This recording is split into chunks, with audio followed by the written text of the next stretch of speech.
everybody, and welcome to the Microsoft Data and the AI User Group, South Florida. My name is Adriano, your host. First of all, thank you very much for being here with us, making the time in your day to join us for another fantastic presentation. Now, before we get started, please take a minute and subscribe, drop a comment, and like if the content here is the type of content you are looking for. Now, in the meantime, to let us know. Use the live chat to enter your questions during this live presentation. Now, if you're watching us after the completion of the presentation, please do use the comment section below to enter your questions. As a starting point, let us know where are you located at. As we mentioned here, I am located in South Florida, and let me know where are you located. And we are gonna today we are gonna be talking about our next topic. And before we engage on that, what I'm gonna do is August is a very special month because it is the Microsoft Data and AI South Florida User Group 10th year celebration. And for that, we have a very special set of activities, including a book raffle. And we are going to share here with you the link so you can enter. And we're going to have a drawing of a book at the end of today's presentation and every presentation this month. So stay tuned. I'll share with you that window will close real quick because you only have until 12:30 today for today's drawing. Then we will reopen again after we take these candidates, and you can enter for the next presentation, which will be on the 16th. So remember, will be a very good book. We have here the Azure Synapse Analytics cookbook. And now today's session, we're going to be talking about Serverless SQL Pool, Azure Synapse Analytics, and Azure Synapse Pipeline. Lots of very exciting information here for you. So before we get started here, who will be delivering that today? We are honored with the presence here of Andy Cutler, who is bringing the dream team, Synapse Analytics, Serverless SQL Pools, and Azure Synapse Pipeline to us, to introduce us here. And let me take a look who we have here today. So hello, Kriba, Amzad Said, hey, from New Jersey. Shabinam, thanks for joining us, Shabinam. Always honor of the great content you share. Christina, hey, Christina. Good to see you here. And thanks for joining us. And without further ado, let's bring in our guest of honor. Here we have Andy. Andy, welcome to the Microsoft Data and AI South Florida. Thank you for having me on, Adriano. It's an honor here to have you. As you come in, you're bringing, as always, great Azure Synapse content. Well, I was actually thinking it's your 10-year birthday. Indeed. And I was thinking what the data landscape looked like 10 years ago. And 10 years ago, I was very excited to get my hands on SQL Server 2012 and the new non-clustered column store indexes and the tabular model. So some things have changed and some things have stayed the same, which is quite comforting. I quite like that. Absolutely. We can see how the technology has been evolving, not only moving from on-premise to the cloud, but also what has flourished with that transition, right? Very much so. Very much so. So can you tell us a little bit about you? Where are you located at? So I'm in the UK. So I am going to say I'm just outside of London because lots and lots of little villages and towns all outside of London. So I'm probably about half an hour right All into right. into And the center of London. we have here with us today like a variety here. We have like New Jersey, Amzad, we have Christina, Mishra from Iowa. From Iowa. Yes, Iowa. Ah. Yeah. And I we know have of some other Des folks. Moines. That's Yeah, one there of is the a city, Des Moines, in Iowa as well. Des Moines. Yeah. And there are some others who, hey, we got Chicago and, Oh, so Windy City. there we go. I haven't been to Chicago. I'd love to go to Chicago. I haven't been to Chicago. I've been East Coast. I've been West Coast, and I haven't ventured near Chicago yet. I'd love to. Yeah, absolutely. It's a beautiful city there. Principally at this time during the summer, fantastic time to be there. I'll tell you Maybe this. not. Maybe not in the winter. I might have to get a bigger Not so bigger much. coat. Let's say that. We also have Dennis from Montreal, Canada, and Yes. and Christina just said she's very close to Des Moines. There we You're go. very close to Des Moines. All right, and let's get back here to our presentation and tell us just a little bit. I know you're going to cover a lot more about the presentation. Yeah. So, do you want me to start? Or... Tell us just a bit of presentation, then yeah, sure, you can get started. And what I'm going to do right now is to share the book raffle with everyone, the link here on the URL, and you're getting started. Just let me know when you're ready. Yeah, brilliant. Yeah, I'll get started now. So if you can share my screen, or Absolutely. in fact, Let's get that going. Let me click that. Yeah, and we'll get going. All right, then. It's all you, Andy. Thanks very much, Adriano. All right. Okay, well, as Adriano introduced, I'm going to be talking about serverless SQL pools predominantly, but also because Synapse Analytics has got several services wrapped up in the umbrella term of Synapse Analytics, we're going to be talking about one of those other services, which is pipelines. Because on its own, serverless SQL pools, yeah, super useful. We'll go into what serverless SQL pools are in a little while, but in and of itself, serverless SQL pools is not particularly useful unless you've got something to get the data into the shape in which serverless can then read from it. If you've got a whole bunch of source systems, if you've got some data sat in data lakes, sat somewhere that you do need to move about, that you do need to get to, could be another data lake account, it could be another container, could be another area in that data lake in which you can then use serverless SQL pools to process, then pipelines come in very, very handy. And I called them the dream team as well, because there's several things that you can do with pipelines to help and augment what serverless SQL pools can do. And we'll go through a couple of those scenarios in this session. So a little bit about me. If you scan the QR code, that takes you to Twitter. So I do like to have a conversation on Twitter around, obviously, serverless SQL pools and Synapse Analytics, but general data warehousing and business intelligence too. If we don't get to answer any questions or in the depth in which anyone would like, then on Twitter, can ask me anything you want, and I can either link to it or go away and come back. So yeah, if you scan that. But I'm an independent consultant, and I work predominantly with Microsoft and the Azure Data Platform, SQL Server, and Power BI.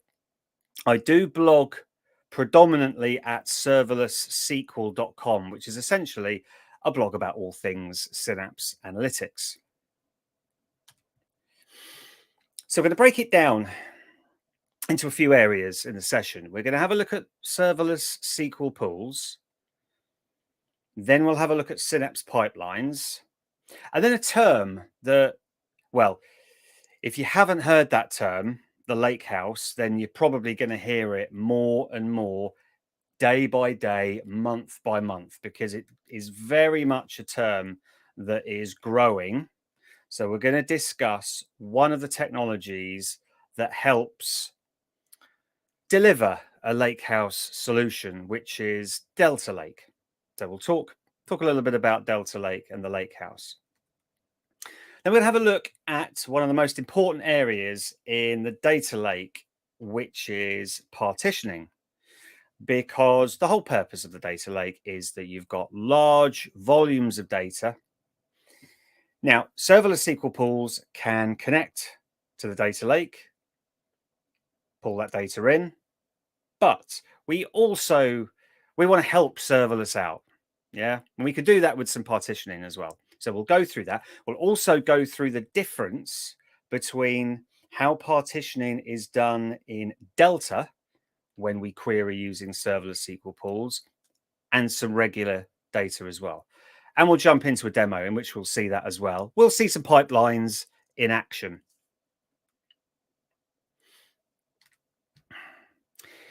Now, I've gone straight to serverless SQL pools simply because Synapse Analytics itself, large service, plenty of sessions and presentations out there that will take you through all of the different components within Synapse Analytics.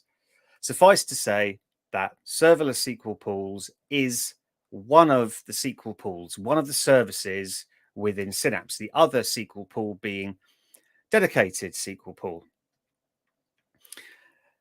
Ultimately, we've got some familiar objects within serverless SQL pools. So if you come to serverless from a DW, a data warehouse, or a business intelligence background, and you're familiar with connecting to SQL Server, querying databases, querying tables and views, this is going to be no different. There are some differences. You'll see that in the demo in terms of how we connect to data. But if you are familiar with SQL, it is not going to take you very long to get up to speed and use serverless SQL pools. But what serverless SQL pools does is it reads data external to itself. And what I mean by that is serverless SQL pools doesn't actually contain any data. There's no proprietary database format in which data is loaded into its own service. It purely exists to query data external. So we've got Azure Storage, and we've got Data Lake, Gen1 and Gen2 as supported sources. We have the analytical data store within Cosmos DB and the Dataverse. So for example, big use case is Dynamics. So with the Dynamics CRM suite of services, which is based on the Dataverse, data is synchronized from Dynamics, and serverless can read that data from the Dataverse. We can also write data back. Now, it's very rudimentary, very rudimentary. I have a couple of blog posts on how to optimize some of that writing back to the data lake. Usually it's in the form of some aggregated cached results that you've created by selecting data from the data lake. And you can write those results back to be picked up by another downstream system. So for example, Power BI. But ultimately, serverless SQL pools, it is just a SQL service. It exposes a SQL endpoint, and clients like Power BI, like SQL Server Management Studio, Azure Data Studio, anything that can connect to a SQL endpoint, serverless will be able to connect to serverless.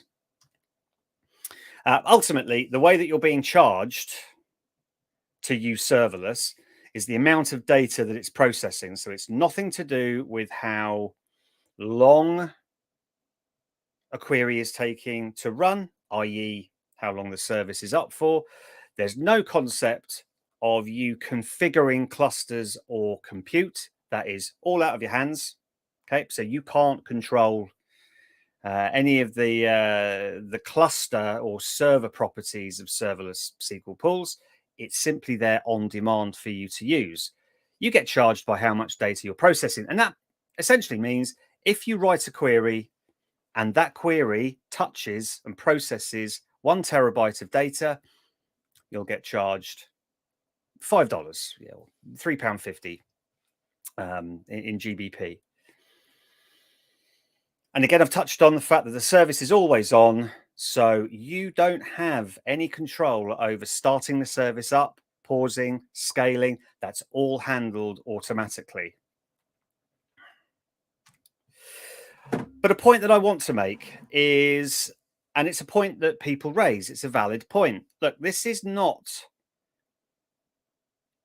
and I've put blazing fast, interactive database engine. Okay, you don't plug tools into this like Power BI in direct query and expect sub-second response times. There is some overhead in terms of serverless querying the data and returning those result sets. Okay, I do a session on connecting Power BI with serverless and how to get the most out of working with those two technologies. And that includes things like partitioning. Okay, so don't expect sub-second response times from serverless SQL pools. Now, with Synapse pipelines, in Synapse Analytics, they're represented with the pipeline icon. Ultimately, Synapse Pipelines is derived from Azure Data Factory. There's not quite 100% feature parity. And from my perspective, I do get quite annoyed at Microsoft where features will go into Azure Data Factory and they don't go into Synapse Pipelines. Okay. There's been some nice user interface features in Azure Data Factory released recently.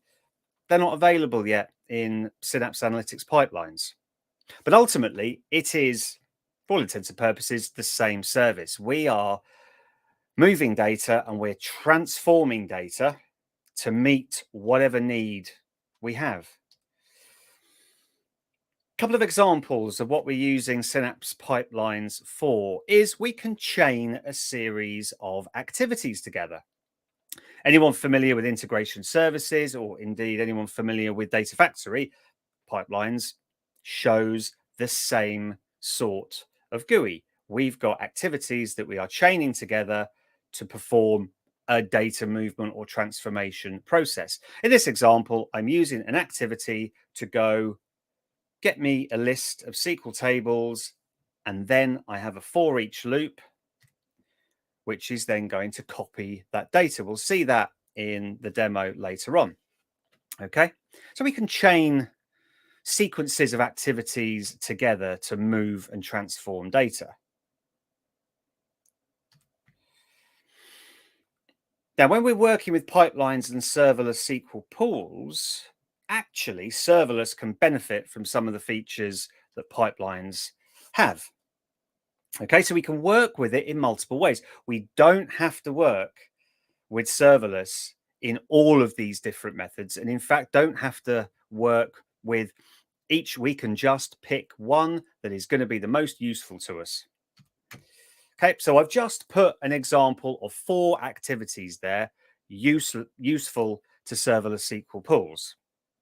Okay, it's just a representation of the tasks available within Synapse Pipelines. So we have mapping data flows.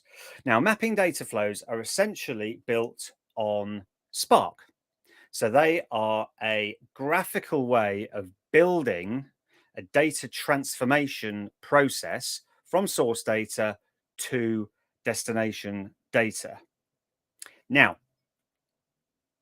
One of the good things about mapping data flows is that it's visual based. So you can visualize your data pipeline as you build. Ultimately, when you execute, it's essentially boiling down that GUI representation into Spark native code and running on Spark clusters. So it very much fits into a no-code strategy. However, one of the issues with mapping data flows is that it's GUI based, right? Once your transformations start getting quite complex, as you can imagine, things might start looking very complicated. That actually, from, let's say, a Spark code perspective, PySpark, Spark SQL could be done a little simpler. However, I find great value in mapping data flows in some simple, large-scale data movement and transformation operations. We've got copy data. Now, copy data is very simple. You don't have a lot of control over how you're transforming. It's usually for bulk loading data from one place and one format to another place in another format. So, for example, SQL Server to the Data Lake. But we do have the ability to execute Spark code, notebooks. So we have Synapse Analytics itself. It has Spark pools where we can provision a Spark pool, we can provision clusters, we can write Python, we can write Spark SQL, even Scala, and use pipelines to trigger those notebooks. So as I said before, if your transformations start getting quite complex, then a workflow process in notebooks may make more sense. And we've got Databricks notebooks as well. So we have Azure Databricks, but I also think that that was in Power BI. So with Databricks notebooks, again, if we have an Azure Databricks infrastructure and we have data processing logic within Databricks held within notebooks, but we've got some other data movement and translation operations that happen overall, we can still plug in Databricks notebooks.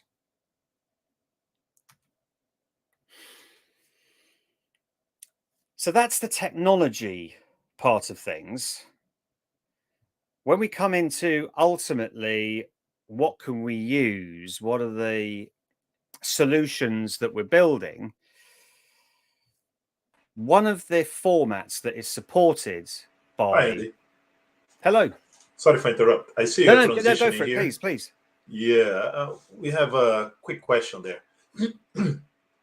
So, folks, remember, if you have a question during the presentation, just subscribe, enter in the live chat. And we have a couple questions here from Vivas. First question, how does Azure Synapse Serverless perform with multiple concurrent query for direct query? You know what? Brilliant question, Vivas. So, if you read the official Microsoft documentation, there's actually no concurrency limits to serverless. I'm going to put that in quotes because that's the official documentation. Okay, so there's no constraints over how many incoming connections can hit serverless and for serverless to run. However, there are still processing limits. You know, serverless has, it has a maximum of 400 gig in terms of a results cache. So we have to take that into consideration. We also have to take into consideration the source of the data that serverless is going to be querying. But in real terms, we're not going to see thousands and thousands of concurrent connections at the same time in serverless and one serverless endpoint being able to service all of those requests at the same time. So we've got to take that documentation with a little pinch of salt and do our own analysis based on our own data and workloads. But Power BI, for example, if you're connecting Power BI in direct query mode, hey, Microsoft say plug as many as you can in because there's no concurrency limits. All right. So he also had, thank you very much. And Vibas, let us know. I believe this answers your question there in full, in addition to some other information. I'm sorry, Andy. I said a very good question because obviously when we look at dedicated SQL pools, we very, very much have concurrency limits there based on the tier that we're running the compute at. Absolutely. And he also has a second question here, which is touching an item, a technology just covered, which is appreciate the point of view of Azure Synapse Serverless SQL Pool with Azure Databricks. He wrote SQL Data Warehouse. Yeah. But I think what he means probably how does it relate to Azure SQL Data Warehouse? Because he wrote formula. What are your thoughts? Yeah, so it's basically, so Vibas, another great question. So Databricks SQL endpoints. So essentially, and also we've got the up and coming Databricks serverless SQL offering as well. I can't wait to get my hands on that in Azure. I played around a tiny little bit in AWS, but most of my workloads is based in Azure. So ultimately, serverless SQL pools in Synapse versus Databricks SQL endpoints, which on the top of it do the same thing. Databricks, the functionality in Databricks SQL endpoint is, in my opinion, much more advanced than in serverless SQL pools. So, for example, and we're going to literally touch on the Delta file format here.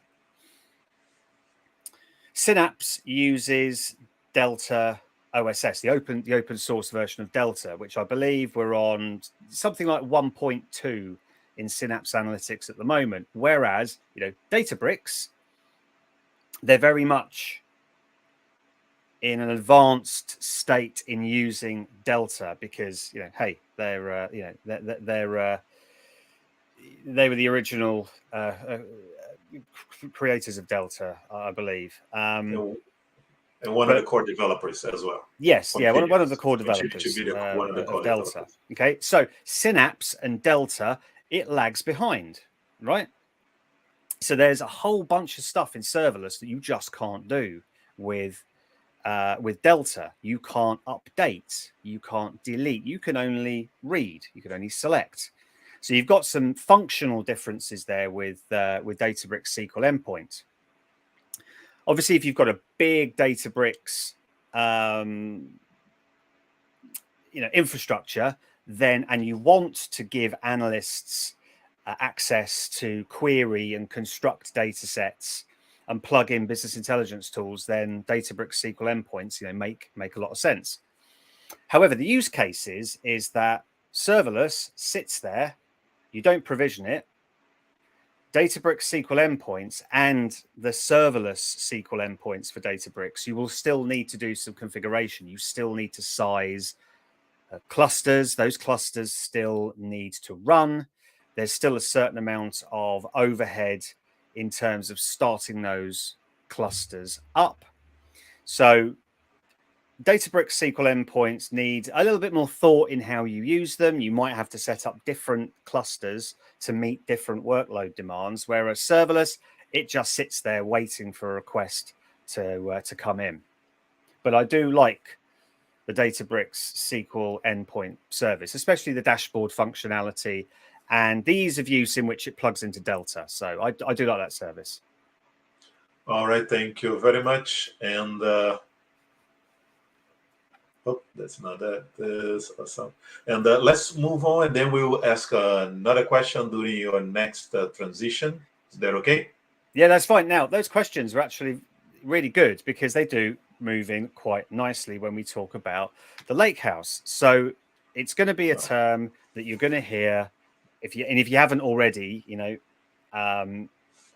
it's going to be more prevalent because one of the technologies that is underpinning the lake house is becoming quite ubiquitous with this whole separation of compute and separation of storage. So am I sharing my screen? No, it's all, you're sharing your screen, but it's all dark at this point. So Okay. Yep. So if you could flick back to the PowerPoint. we are there. It's just showing a black screen on your. It's just showing a black screen there. Well, I'll tell you what, let me share again.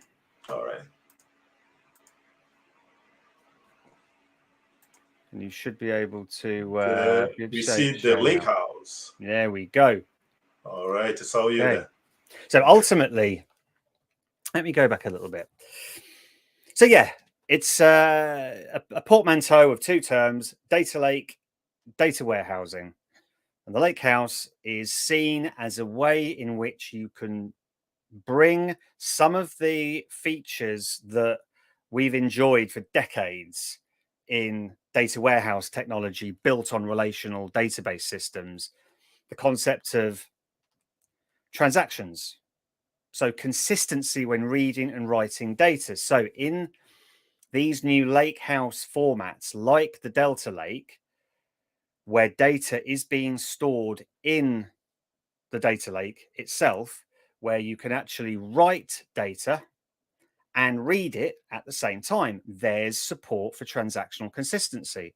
Now, of course, you'll, like me, say, well, we've had that for many, many, many, many years in relational databases. Okay, it's nothing new. However, it's marrying that feature with the data lake. Also, with schema enforcement, we have the opportunity to not only enforce the schema of some data in the data lake. So, for example, if we have some telemetry data and we use that telemetry data for analysis, and we really, really don't want the schema of that telemetry data to change, then we can lock it so that it doesn't change. However, if we would like to change that schema or evolve that schema, ultimately make it very flexible for downstream systems to change the schema of their data. If it's telemetry-based systems or event-based systems, then Lakehouse technology can support that. But also, and as we'll see in the demo, the ability for engines, and I don't just mean data processing engines, but I mean tools like Power BI, as long as there is as long as that tool supports being able to read the Delta Lake technology, then it can connect in and query and work with the technology there. And the Delta file format is one of the technologies that helps underpin the Lakehouse. So first and foremost, it is an open source storage format. So you can go to the Delta OSS website and actually just download Delta, install it and get it running. Way, way, way above my head. I'll tell you that. I use Delta in the cloud where it's already provisioned for me. But it's based on Apache Parquet. So Parquet being a column store and highly compressed file formats in which not just the data is being stored within the file format as well. We have the schema of that data and also some statistics about that data as well. So it's a very clever file format. And we can load data in batches, but also we've got some streaming functionality as well. So anybody with Spark experience will know about structured streaming and how we can stream into the Delta format, Delta table, and we can issue select statements to insert, update, and delete data as well, and full functionality for Python and Scala as well to work with the Delta file formats. Now, there's a little screenshot there. That is the easiest way of checking whether a folder in a data lake is using the Delta format, because in the root of the folder will be a folder called _delta_log, because not only is the data stored in your folder structure there, so we can see file path year equals 2021, so that'll be a partition where the data is stored, the Parquet files, but also the transaction log is stored in that Delta log folder. And that's where the portability comes from, because any system can come in and read that Delta log, understand the state in which the data is in, the schema of that data, and work with that data. That's why, and I'll come on to another slide, we can work with different technologies. I presented this slide in one big bang because we can go through. I want to show it in its entirety so you can kind of pick through it. But ultimately, we start with some source data. We're going to land that source data in a raw folder. Okay, that could be all sorts of different formats, CSV files, Parquet itself, audio, video, anything that the in brackets data lake supports. And we're transforming that data, we're cleansing that data, and then we start to refine the format in which we're storing that data into Parquet and into Delta. Then ultimately our curated data sets, let's say our facts and dimensions or some pre-aggregated data sets, some one big table data sets, can be in the curated layer. And this is where Serverless SQL Pools can plug in to that curated data, but also to the cleansed data and the raw data. We'll see that in the session. So when I talk about the Delta format being very transportable, also what that means is you can perform all of your data transformation in Databricks, for example. And it's been quite common to see Serverless SQL Pools being used as a serving engine because it's sat there just waiting for a query to come in to process, return the results, and then stop. Wait for another request to come in, process the results, and return. So it's been a very attractive proposition when you have some variable workloads, because it's there on demand, but you only get charged for when you actually issue a query to it. Now, I touched on one of the aspects that we're going to look at, which is data lake partitioning, because the whole point of using these technologies is that you've got, a amount. I'm not going to say big data. I'm going to say an amount of data that perhaps your current systems are unable to cope with, or on-premise systems don't really have access to. Okay. So when we're working with data in the data lake and serverless SQL pools, we have a SQL function. Okay. So when you're writing SQL, you can use this function called file path to partition prune. Okay. And essentially what that means is that we can just go to the folders that we need that satisfy the query. But the Delta format, it doesn't require this function. Okay, it doesn't require file path. It understands the partitioning.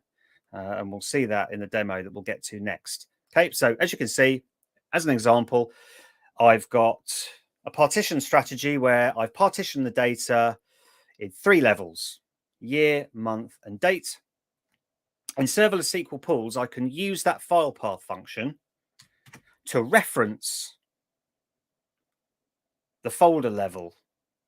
So file path 1, I can reference the year. File path 2, I can reference the month and the date, but I have to manually configure this in my SQL query. It doesn't have to be in a view.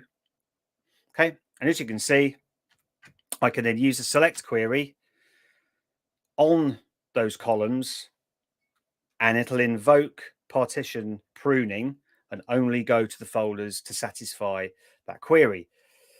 In the Power BI talk that I do when you're working with serverless SQL pools, this is of paramount importance, because if you don't get the filtering right, you could end up reading lots and lots of data every time you do something in Power BI, if it's connected in direct query. And also, if you're processing incrementally. So there's some tips for serverless SQL pools. I've pulled out a couple of big ones, really, which is, look, whether you're doing some data loading or working with Power BI or another business intelligence tool with serverless, use a small data set to test with. Okay, this is the same, across any system really, but it's very useful just to have a few rows to test with in a folder before you start pointing serverless at large amounts of data. But also use partitioning in the data lake to your advantage. You don't have to use dates as partitions. You can use anything. You can use categorical data. Okay, serverless doesn't really care about how you've partitioned the data. And some general SQL pools tips, which may or may not be possible, dependent on your setup. And this doesn't mean that you can't use serverless if you can't meet these tips. Not at all. You just have to be mindful of the consequences. So if you can co-locate your Synapse Analytics workspace and the Azure Storage that you're working with, then that means you're going to avoid any cross-region latency and potentially costs as well. Use those compressed formats, Parquet and Delta where possible. Again, if you have CSV, that's no problem at all. Assigning the smallest data types possible. I still advocate declaring your schema when you're working with serverless SQL pools. There are other equally valid arguments in terms of you shouldn't have to do that, but to optimize it the most, you don't have to define your data types, but it's a SQL service, right? It likes to know what data it's dealing with ultimately. And if you can, try and process your files so they're evenly ranged in the data lake. So I'll stop there. Before we go into the demo, I'll ask Adriano if there's been any questions in the meantime.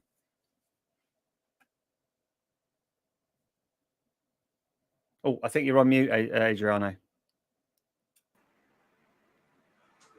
All right, Andy. Before we take a look here, folks, remember, subscribe, like, drop a comment.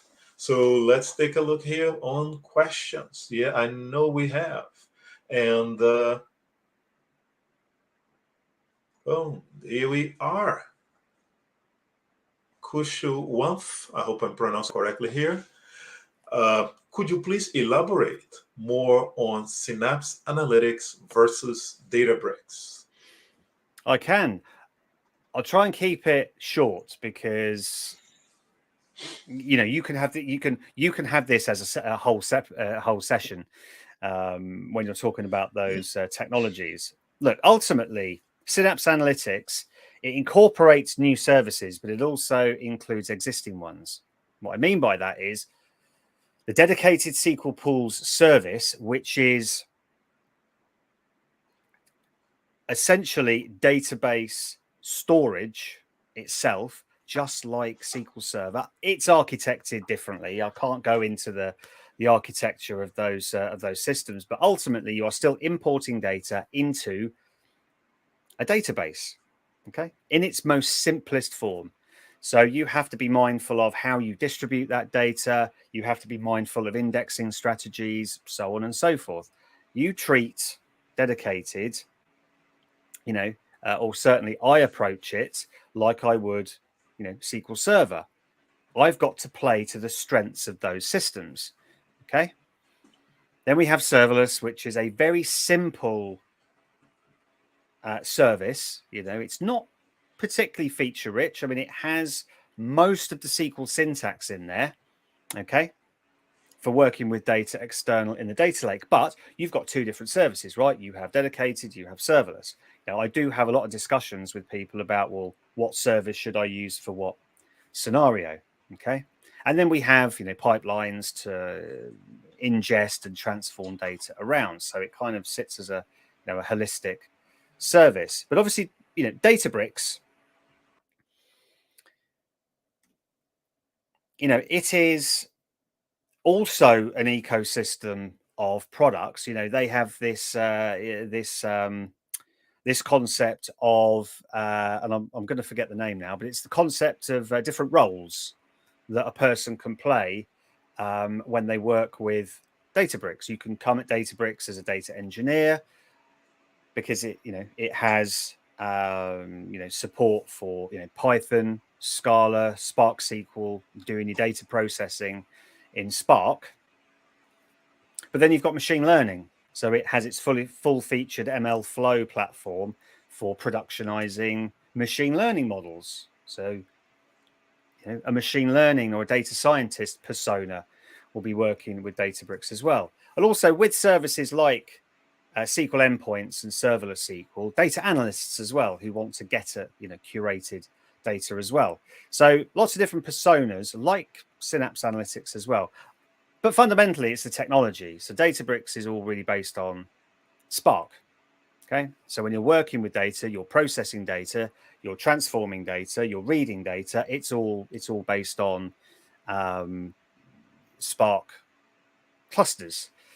Whereas with Synapse Analytics, yes, it has support for Spark pools, but that's just one area. So yeah, that's really the difference between the two platforms. All right, fantastic answer there. Quite sure that addressed your question there. We have two more questions here, real quick. So we have Dennis said mostly Parquet over Avro, right? So it depends, right? Well, I'm going to say, yeah, in basically in the wild, and again, I've not touched much Avro. Okay, so it's probably going to be a bit contentious if I just turn around and said, well, there's no Avro out there, so we can discount that at all because there probably is. But most of the time, the file formats that I'm working with is either delimited file formats, JSON file formats, and some Parquet, but not really from source systems, unless it's generated by something like Synapse Pipelines, where you're getting the data out of those source systems and transforming them into Parquet. So yeah, if that's what you meant, Dennis, in terms of do we want to use Parquet over Avro, or do I see more Parquet than Avro? I think the answer is probably yes to both of those, but that's just me.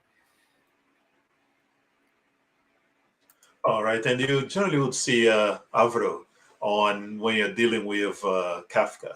There'll be a more, how can I say, the dynamics that I generally see. Yeah. The implementation and use of it. Next question here, real quick. We have Shabnam asking a question. Before that, real quick, Dennis, thanks for your question. So Shabnam has a question, which is there an equivalent of a file path for external tables? Based on the design you share, I think that that it is best to connect Power BI to views versus external tables. So yeah, so it's a great question, Shabnam, and I'm going to I'll try and keep it as simple as possible because it gets complicated when you bring in the functionality of Spark within Synapse Analytics and the Lake databases. So the top line is that in pure serverless SQL pools, if you create an external table, it doesn't support partition pruning. Okay, there's no concept in serverless of a partition scheme. It doesn't really understand a native serverless SQL pools external table that you create. Obviously, if you create views in serverless SQL pools, then yes, you can then use these file path functions within views to invoke the partition pruning. But then when I said it gets a little bit more complicated, so with lake databases, so you can create lake databases one of two ways. You can either use the GUI within Synapse Studio, and that gives you access to this this database designer, this visual way of creating tables. And what you can do is you can actually create an external table, and in fact, that's all you can do. You can't create views in this, database designer for lake databases. So you create these external tables, and you can define a partition scheme. Yeah, in the GUI, you can say, right, I have in my data lake, I've got my 3 folder structure hierarchy, and this is what they're called, and I'll define my 3 partition columns in my external tables. Do that, publish it using Synapse Studio.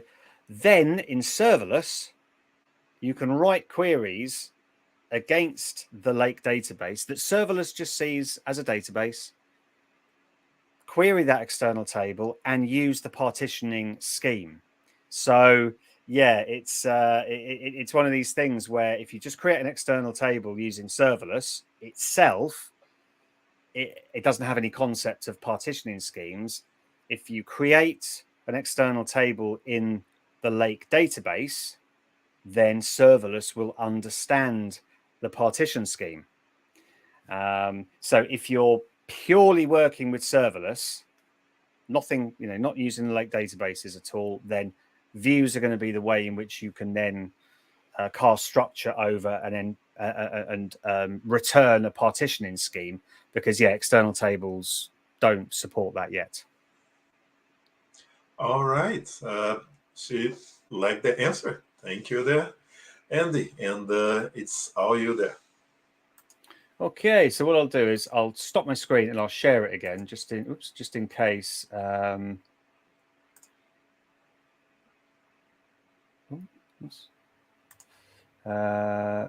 on, sorry. All right. I switched desktops then for a minute. Yeah. And then, folks, the additional questions, we're going to get back in a few minutes here as we move the presentation, and it's going to be covering some demos here for us. Okay, so yeah, I've reshared, so we should. Yep. Now I've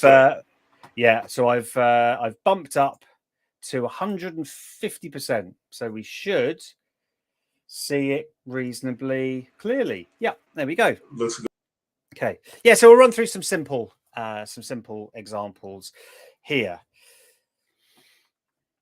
So I always have one single script to create a database within Synapse Studio itself. Creating a Synapse workspace is probably about 8 or 9 clicks in the portal. A lot more if you would like to productionize it, because you will then have to create it within a managed virtual network, which is a larger piece of work. But for your own testing or your own proof of concept, it's very simple to get up and running. Then, like I said, the databases exist under this SQL database list within the data tab. Okay. Now, actually, I also have a dedicated SQL pool sat there as well with that little icon. Actually, what I'll do is I'll start zoom it. Okay. So you can see that's a dedicated SQL pool, and we've got some serverless SQL pools here. We do have the concept of this lake database that is sharing metadata with Spark, totally out of the scope. There's some blog posts actually that I'll share. There was a good one by Ed Freeman from Engine, which I'll post out on LinkedIn. I'll post out on Twitter later on. Okay, but back to our SQL script. So we're going to create a brand new database. I'm just going to open up there. I'll better create the database first. Okay, and I can switch to using that database. Okay, and we'll see it in the list of databases here, SQL Florida.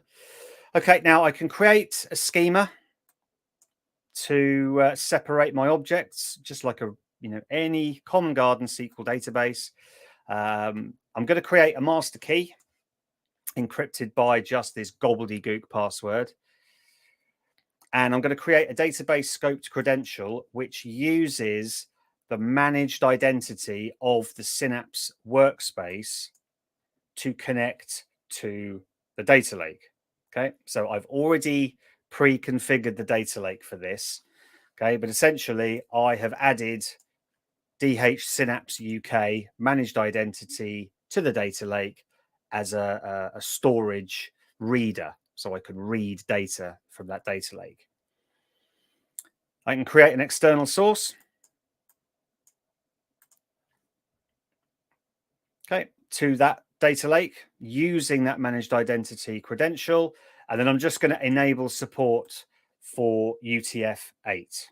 Okay, so a very simple script. It isn't doing an awful lot.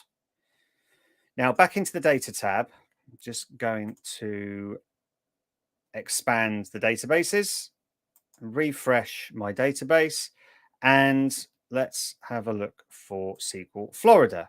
Okay, now we don't have any views, nothing there yet.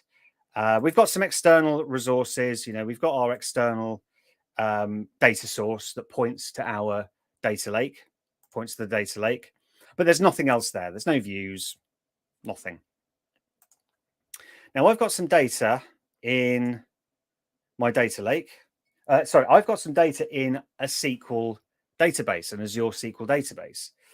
I would like to extract that data from the database to the data lake because I have some other data, some web telemetry data that's stored primarily in the data lake. I would like to use that data alongside.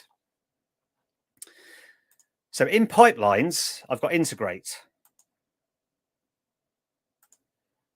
And I've got a pipeline which loads the data lake. So I'm just going to extract that. Okay. Pretty simple process, really. I've got a lookup activity.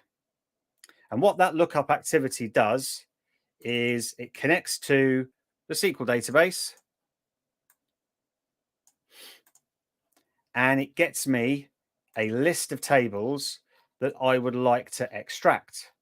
Okay, so if I preview the data, then I should just simply get a schema and a table name. So I've defined a SQL query to just go and get me the names of the objects that I would like to extract. I can then feed that metadata into my for each loop.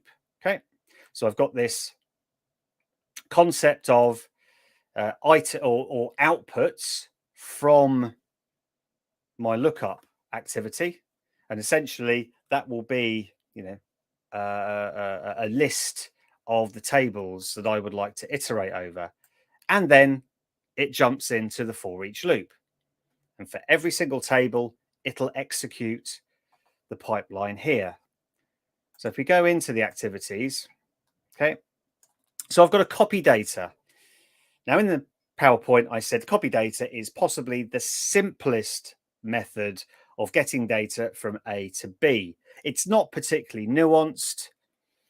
And also if you're landing data into a format like Parquet, then you have to be aware that some statistics generation within the Parquet files themselves may not be generated or may not be optimized. So it's a consideration, because it's a very, very simple way of getting data out or moved from somewhere to somewhere. Okay.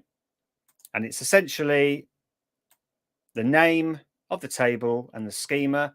So I can generate a select query. Ultimately, I'm going to land that in my data lake, and I can just drive the location in the data lake using the parameters. Okay. So I can essentially say, right, I would like my, products data to go into my products folder, etc., etc. But, and here's what we can also do to, number one, reduce the amount of work we have to do once we want to start querying that data in serverless. Okay. Now there's some different methods of creating views. I've seen some great options. There's a video by Advanced Analytics where they create serverless SQL Pools views using Spark. So as part of a data processing pipeline, it can then invoke creation of views. Really, really cool. In the world of pipelines, we've got this new script task. And what I can do is I can connect to my serverless SQL Pools database. Like I said, it's just a SQL endpoint. Okay, I can connect to it and I can run a query. So I can run a create or alter view query, parameterize that with the location of the data in my data lake. And when I create that view, that bulk statement there will be populated with the location in the data lake where the data is for that view.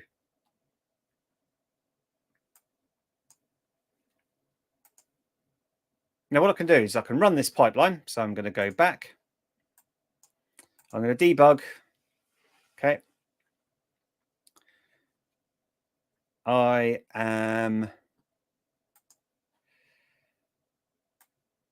think I might need to put a value in there.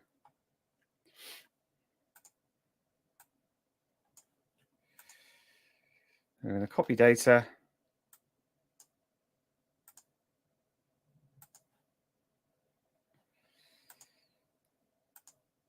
Right, just going to keep refreshing.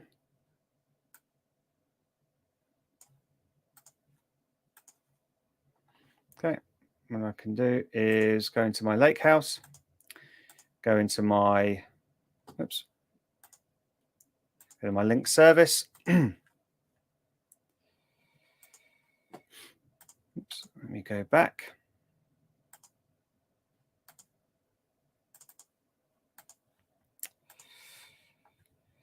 Let me go, sorry, let me just close that.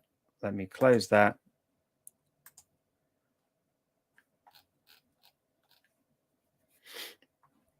Okay, so actually what I can see is I need to put raw. I need to put cleansed web telemetry. So what I'm actually going to do is leave that there. I parameterized it for a reason, which is where I wanted to put my cleansed data. I left it blank. It's generated it in the root. Let's just leave that there. But ultimately what it's done, it's iterated over the tables that I wanted to export, ran the copy data activity and landed the data. And then it's generated a create view statement, a create or alter view statement, and ran that against the serverless SQL Pools database. So if I now have a look at my SQL database in SQL Florida, I have all of the views generated based on the data that's been exported. So now I can query those views. So if I close that pipeline, okay, so it's essentially an example of some orchestration some movement of data, but also some generation of some scripts to run against serverless itself to create some metadata and point it at the data lake. So I'm just looking at the time. So Adriano, I have one more demo to go through, and I'm just conscious of the time, but we said it was going to be probably a little bit longer. So is it okay to carry on? It'll be probably about another 5 minutes. Yeah, run through it, and then we'll do the questions after. Perfect. All right. Perfect. All right. Okay, so in the cleansed area of my data warehouse, I already have some data that I've loaded in the Delta format. Okay, so as I mentioned earlier, you'll know whether a folder, a Delta table is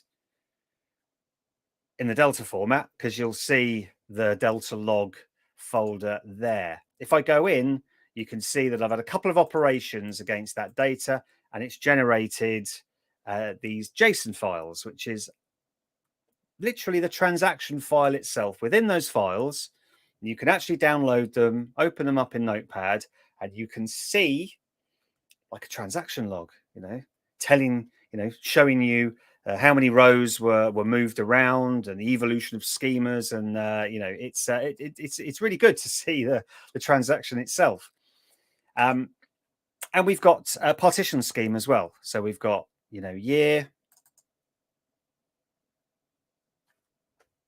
month, and date. Okay, and then basically in the root of that folder, we'll have the Parquet itself. So there's all the Parquet files there. Okay, so a candidate for optimization as well. Now, I'm going to expand my pipelines again. Okay, I've got a pipeline here, which is running a mapping data flow. Okay, now I'm going to open up the mapping data flow. I'll probably hide the pipelines itself. Okay, it's a pretty simple pipeline. Okay, I've got my source data, and I'm going to feed in a location where my incremental data is that I would like to load. Okay, and I've got a couple of transformations, very, very simple transformations to get the data into the shape in which I would like to land it in my cleansed area.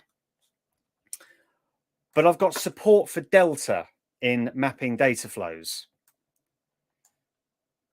And what that means is that if I click on settings, okay, I have got some Delta options available to me.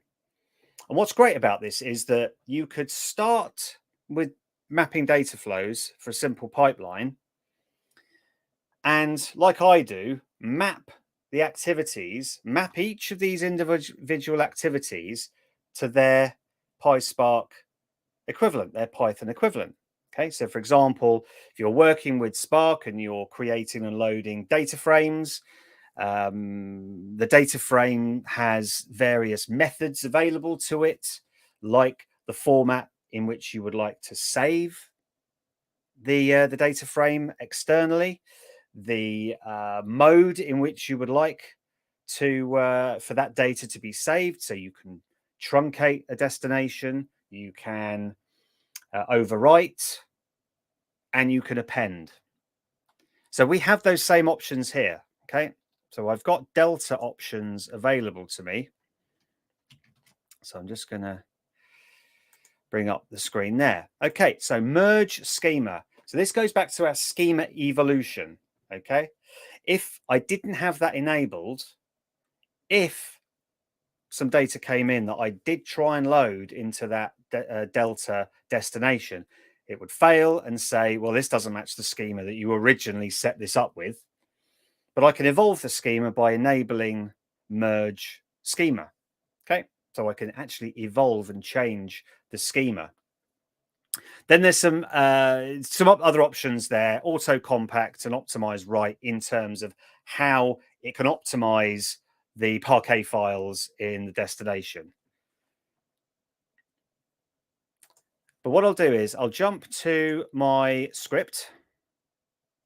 So I've got some querying Delta data there. And what I'll do is I will actually just change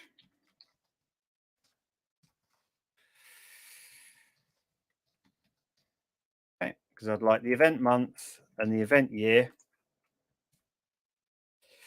Oops. I'm just going to group by that data. Let me just run that select. And what I do is I need to select my South Florida, SQL Florida, and I'll run.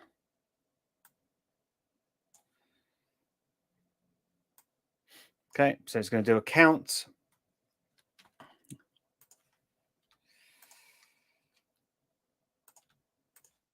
on my event year and event month.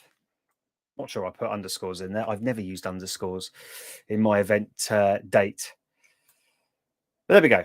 Okay, so we've got some data there in my web events. Let me just select from. I changed to backup when I was testing. So there we go. Okay, so we've got some for the event year, and we've got some data for July 2022. We've got about 9 million rows, and then what I'll do is I'll run my Delta append pipeline. So I can just click debug on my data flow task. So as you can hear in my settings, I've selected the data flow that I would like to run. Let me just minimize some of these screens. Okay, and then what it's doing is it's just going to get some new data from the data lake, and it's going to append to the Delta folder in the destination. But this isn't just like a dumb appending of data in a folder structure. It's actually going to, it's going to tell the Delta transaction log. The Delta transaction log is going to show changes that have been made. Then any system like Serverless SQL Pools that comes in to read that folder, read that Delta data, is going to read the transaction log, understand what state the data is in, return the results. And that includes any partitioned data as well. Okay. So we've ran the pipeline. We've uploaded our data. We just have a quick look. Okay, let's have a little look. And there we go. August data. So I know that that's the latest data is August. If I go back to my SQL script, okay, I'm going to run my select. In a few seconds, we'll get the results back. And there we go. We've got the rows for August. Okay, same source file. I simply just changed the name of it to for the demo. Now, this goes on to actually what Shabnam asked earlier, which was around partitioning. Okay, so we'll touch on this very quickly before the end. The Delta format. Okay, now what I'll do is I will do just a top 10. Okay.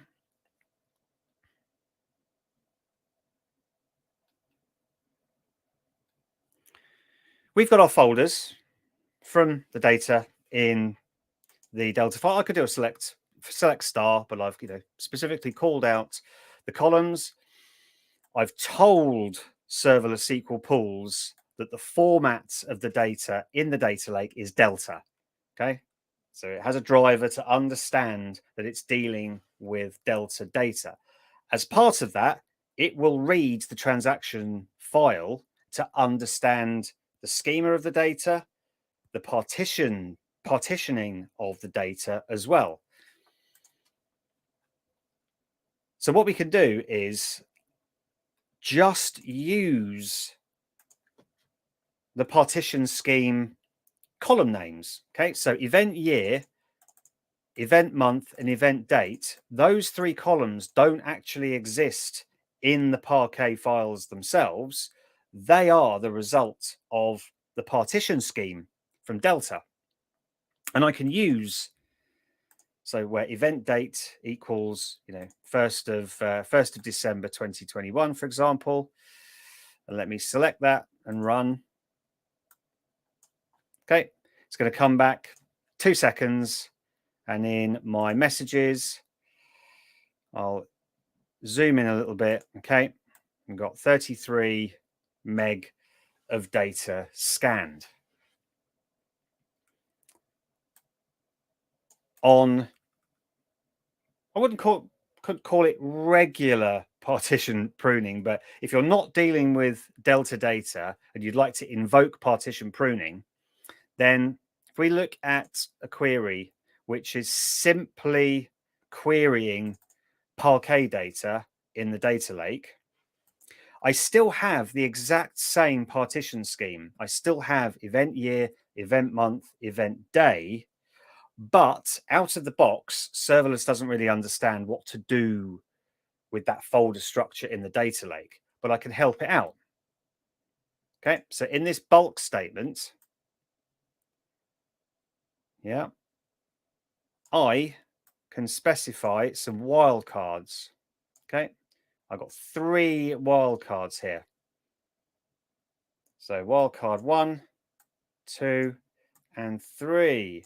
And what they relate to is 1, 2, and 3. So I will return the value of that folder in to those columns themselves. And then I can use that value to filter and partition prune. But it's a manual operation, right? I've got to actually call out the partition columns in my SQL query or a view.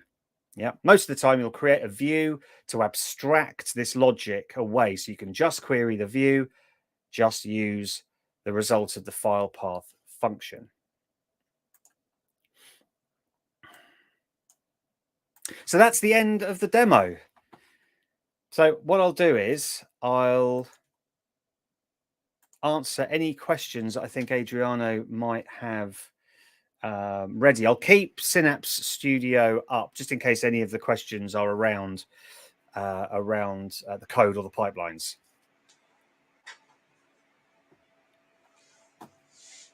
All right, folks, remember to like, subscribe, and click the bell so we can continue posting out there, and you are able to enter your questions here in the live chat.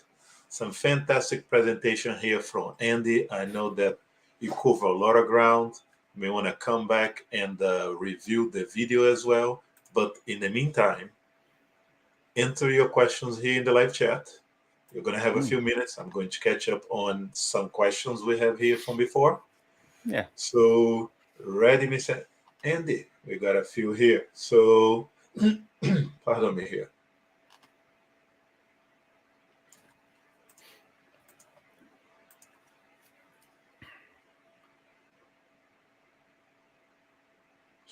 Yeah, so okay. while I'm waiting for the question to come up. I got it. Oh, you want to say something? Please go ahead. No. All I was going to say is, so I've just brought a Synapse notebook up with Spark code, where you can see this little icon here, add to pipeline. Okay, so you can actually author your data transformation processes in Spark. So, you can see here, I've got some Python to, read a data frame, populate that data frame, and then I can do whatever I would like with that data, and then perhaps process it and then land it in the data lake, but I can trigger that with a pipeline. I can specify parameters to pass into my notebook as well. So, like I said, mapping data flows, simple scenarios, notebooks. If your transformation logic gets quite complex. All right, great info there. So back on the question here, we have. Could you please tell me in real-time scenario when Synapse use and when Databricks when to use Synapse and or Databricks, right? Yeah. So with I guess there's multiple ways. So this is where my deficiencies in Spark start to show. But I've never said I'm much of a Spark developer. But with Synapse itself, it's sort of augmented with additional services like event hubs and streaming analytics. So with real time, if you're streaming into dedicated SQL pools, that can be handled with streaming analytics. It has a really nice pipeline in which you can build these real-time streams, and it can go straight into dedicated. It can go straight into the data lake. So, for example, if you're streaming data into the data lake, serverless can pick that data up immediately. It does have some transactional consistency options in which you can set. So, for example, if a file is being written to, by default, serverless will say, oh, I'm not touching that file because it's being written to. It might be in an inconsistent state, but you can override that with a read uncommitted. Okay, so you can stream data in to the data lake and query that with serverless SQL pools. You can stream that data into dedicated SQL pools and have it available there. I've never done that, but you can do it. But within Spark pools within Synapse, again, this is not something that I've done, or not in Synapse. I have done it in Databricks.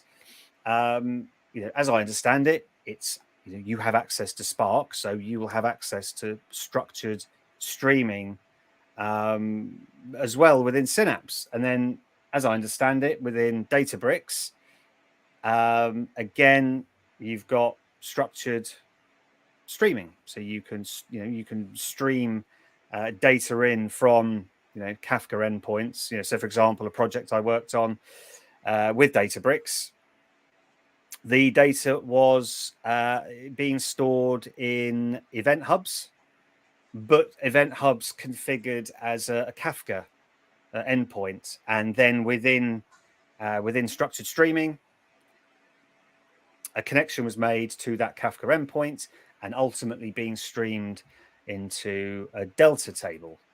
But the thing is, though, I probably wouldn't be able to answer which is better. I mean, I do understand the different scenarios, or I do understand, how you can work with real time in those two systems. But yeah, I mean, again, the scenario is, yes, it's perfectly possible to plug Power BI into serverless, which is querying data being streamed in, or Power BI into dedicated SQL pools. In Databricks, I'm probably a little more fuzzy on the streaming scenarios, if I'm honest. All right, great info there. We still have other question here. That sounds more like a consult direct question here. We have a 1000 DW dedicated SQL pools concurrency limits. Can we design our data house by using serverless pool?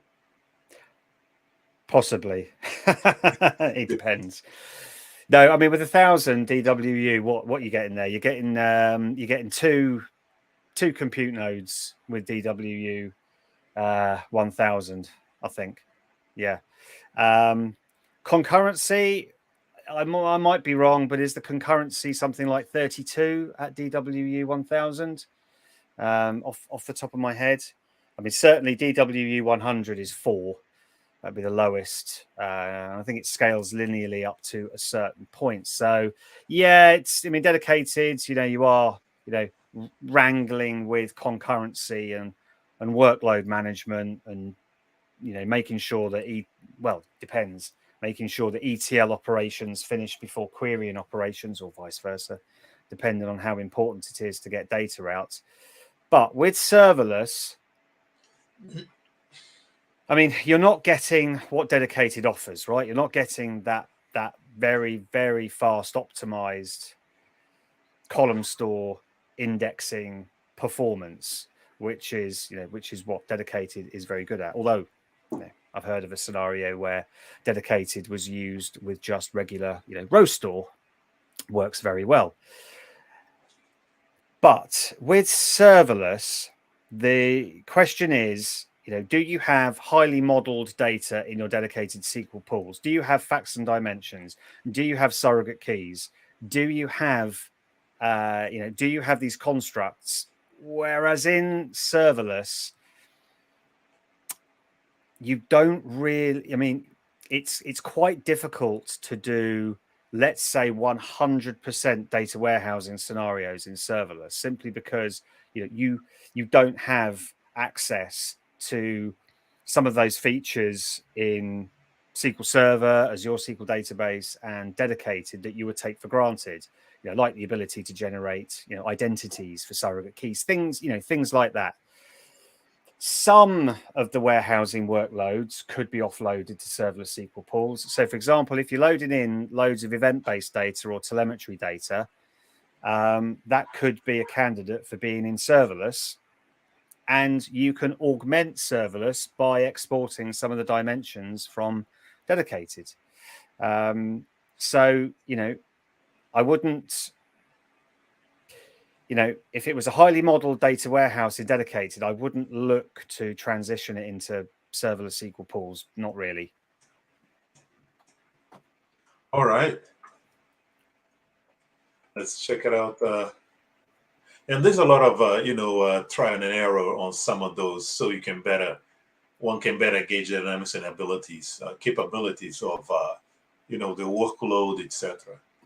So it's a difficult question. I mean, it's often not the case of one versus the other. They can complement each other. In terms of their use cases. I wouldn't use serverless SQL pools for. Well, let's say a Kimball-based data warehouse in which I needed to generate surrogate keys. I needed slowly changing dimensions. I have a 4-part logical data warehouse series using serverless SQL pools. And let's say that to generate surrogate keys, to track slowly, to use slowly changing dimension functionality in serverless is, I mean, you can do it, but it's not optimal, right? Would I do it? It's very, it's very unoptimal, I'd say. All right, we got a next one here from Vivas saying great presentation, and asking, can the DAC and source code be shared? It can be. Is it available on your blog? I'll make it available on GitHub. So if you follow me on Twitter, I'll just post it out. I'll post that out. Send me an email as well. Send it out to everyone, so I'll get a link to your tweet. So just send me the link to the Twitter, and I will share, and I will post as well, so everyone has ability to see what it is at. Brilliant, yeah, and I can share that in a little while. All right, and the final question. We have Dennis. Thanks for your statement. Thanks for your informative session, Andy. Content straightforward, concise, with no ambiguities, as always. Glad I found your group, Adriana. Thank you very much. Looking forward to further sessions. Yes, we will have it coming. Thank you, Dennis, for joining us here. Although, Dennis, probably what you have noticed is that I've started to introduce Spark and notebooks in there as well. There's a great session, and I think Ginger Grant has done it since the Data Toboggan conference, around reducing usage of mapping data flows into code pipelines, into Spark pipelines. So yeah, if I find a link to that session, I'll tweet it out. But yeah, it's always food for thought, right? With mapping data flows, I find great value. I honestly find great value in simple pipelines. Bulk movements where I just need to move data from one place to another, but I would like the benefits of Delta. I'd like the benefits of Delta Lake, and I'm not much of a Spark coder. But I do see value is when your transformations start to get a little bit more complex, when you have these assertions, when you need to start to process the data a little bit more, then yeah, I see great benefit in Spark as well. All right, fantastic here, Andy. Let's take to the next item here in the agenda. We are going to spin for win. We are spinning for an Azure Synapse Analytics cookbook. And today we're gonna draw a single book, and then the next presentation will be 2 books, and on the 16th, and then on the 30th we will be doing another 2 books. So, and if you are not selected today, your name will be rolled into the further down, so to the 16th as well as the 30th. So rest assured, the idea here is to provide you the ability to win a book and learn more. So we have overall total of 5 books, thanks to Packet Publishing there for making that available for us. All right, folks, let's do a little shuffle of the names. So I took it here, there was a duplicator being removed, so no duplication here for all the names. We're going to do 1 spin for the Azure Synapse. Let me get here the book. For the book raffle, for the Azure Synapse Analytics Cookbook. So we'll be doing a drawing today of a single name. All right, folks, one more shuffle, and let's spin to win.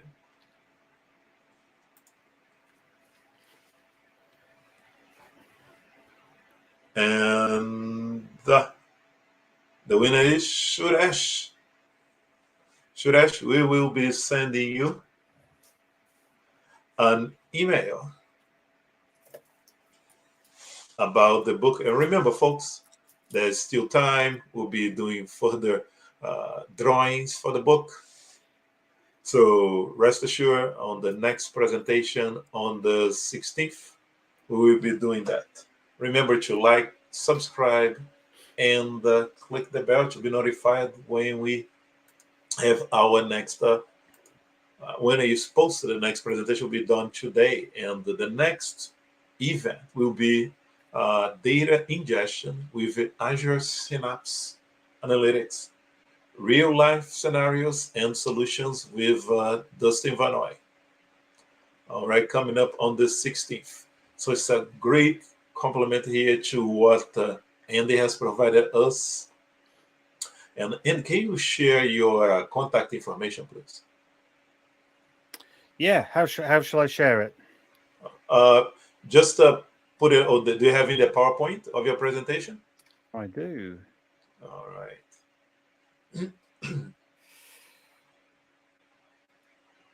Oops, let me just open that.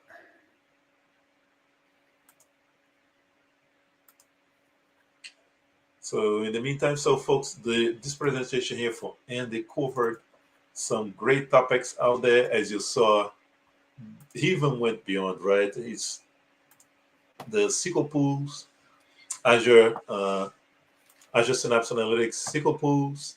We also covered some of information regarding Databricks SQL as well as Azure Databricks, and he showed you an iteration here for the pipeline. So a lot of great information here. I have just posted and this in contact information. If you scan you can scan here and have access to his Twitter account, as well as all the other information linked in his website and the great blog under serverlesssql.com. All right, folks. I do not see any additional questions. So everybody's saying, hey, we will keep in touch, Dennis. Keep in touch on Twitter. Congrats, Suresh. And Shabnam saying, great presentation. Thank you. And thank you all for attending. What are your last words here, Andy? Thank you very much.